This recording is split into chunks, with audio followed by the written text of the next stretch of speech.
So 10 years ago, Man City did have some money, but they were nowhere near being the absolute footballing power that they are today. And the old joke goes, life before oil money, eh? But if you look at their starting lineup in FIFA 08, you can see why that is bounced around so much.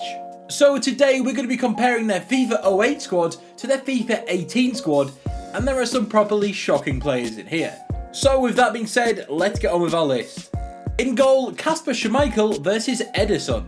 Incredible when you look at Schmeichel Jr. on FIFA 08, you would never ever guess that he would become a Premier League winner. Anyway, a decade ago he was just 21 and was only 72 rated, but did have a potential of 80, which isn't too bad, but his base stats were awful. 66 positioning and 69 handling, well, that's bloody terrible for a goalkeeper, isn't it? As for Ederson, he starts off as an 83, but can get up to a whopping 89, which is just crazy. And his base stats are really good because he has 87 reflexes and 81 diving, so it's pretty safe to say who's going to win here. At right back, Verdan Corluka versus Kyle Walker.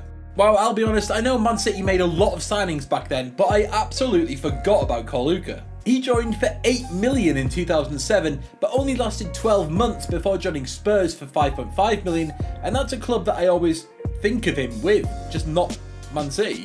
Anyway, on FIFA 08 he was rated as just being a 72 and only had a potential of 75, which seemed a little bit harsh. As for Kyle Walker, he was actually on FIFA 08, but was rated as just a 50 who could get up to 71. I mean, that's some leap, 21 ratings. As for FIFA 18, he is an 83 with a max potential of 84.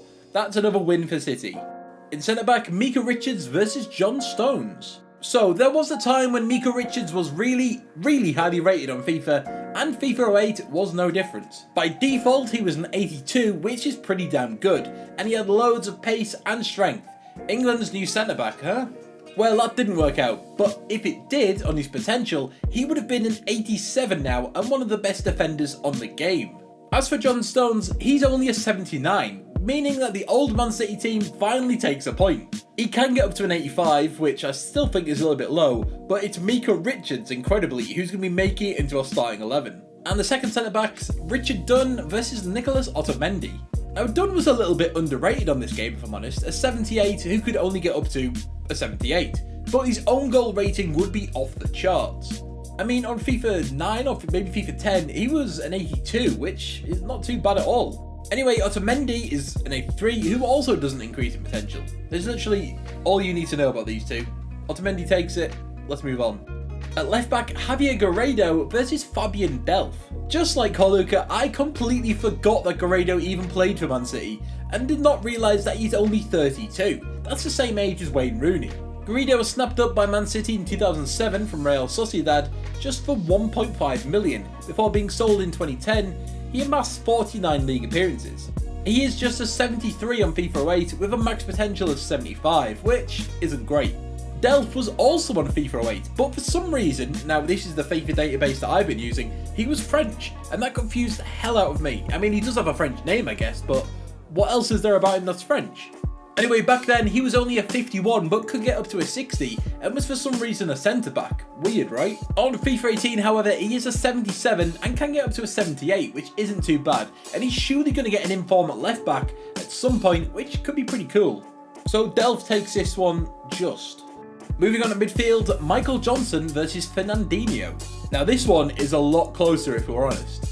And like Micah Richards, there was a point where Johnson was meant to be the best thing since being able to clear your search history.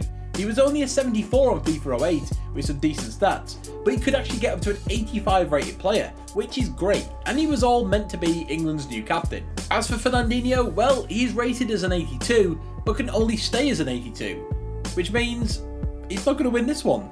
So we might as well give it to Michael Johnson. I mean, you could do with some cheering up these days because he's not having a good time of it apparently. Our next midfield battle is Dieter Hamann versus David Silva. Well, this one won't take long. So Hamann was 33 on FIFA 08, but he was still a good CDM, but was only rated 72. However, he could get up to an 82, so I don't know how you can figure that one out.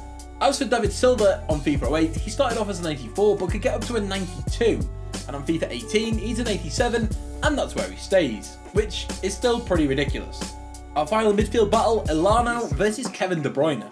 Yep, this was going to be another quick one, but Alano was actually pretty highly rated on FIFA 08. In fact, he was even better on FIFA 09, but on 08 he was an 81 who could get up to an 84. And he had great dribbling, great ball control, and great long shots. As for De Bruyne, well, he is just crazily good. He's an 89 but will get up to a 92, and is probably the best cam on the game. It looks like Man City FIFA 18 have got this one in the bag, to be honest. On to the three attackers, we're starting off with Giovanni versus Raheem Sterling.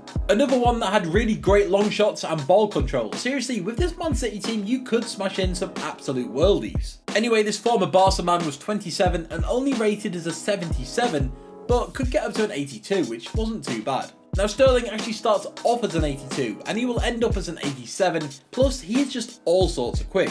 Onto Martin Petrov versus Leroy Sané. Petrov's potential, like his form, went completely up and down over the several years that he was on FIFA. On FIFA 08 he was an 80 but could get up to an 81, but he did have 91 shot power. I told you that you could score some worldies with this team. Sané, on the other hand, is one of the best wonder kids on FIFA 18, and he starts off as an 82, but will jump up 9 ratings to a 91, and he is just crazily fast, probably faster than Raheem Sterling. And finally, Rolando Bianchi versus Sergio Aguero. If this was FIFA 05, Bianchi would be neck and neck with Aguero, because he had a potential of 89, yep, 89. However, sadly it isn't, and this is FIFA 08, where he started off as a 77, but could get up to an 80, which is not too bad at all. As for Aguero, he stays as an 89, but on FIFA 08, can you guess his rating? Well, he was actually an 82, who could also get up to an 89, so he's not really got any better or any worse over the years. So there we go, incredibly, Man City's current team didn't actually totally whitewash the FIFA 08 team. Imagine having Michael Johnson and Mika Richards in the current Man City team being managed by Pep Guardiola. Anyway, that's our video for today. Be sure to like and share this because it really does help us out. And if you're new to the channel, why not consider hitting that subscribe button for more gaming content. Thanks for watching and we'll catch you next time.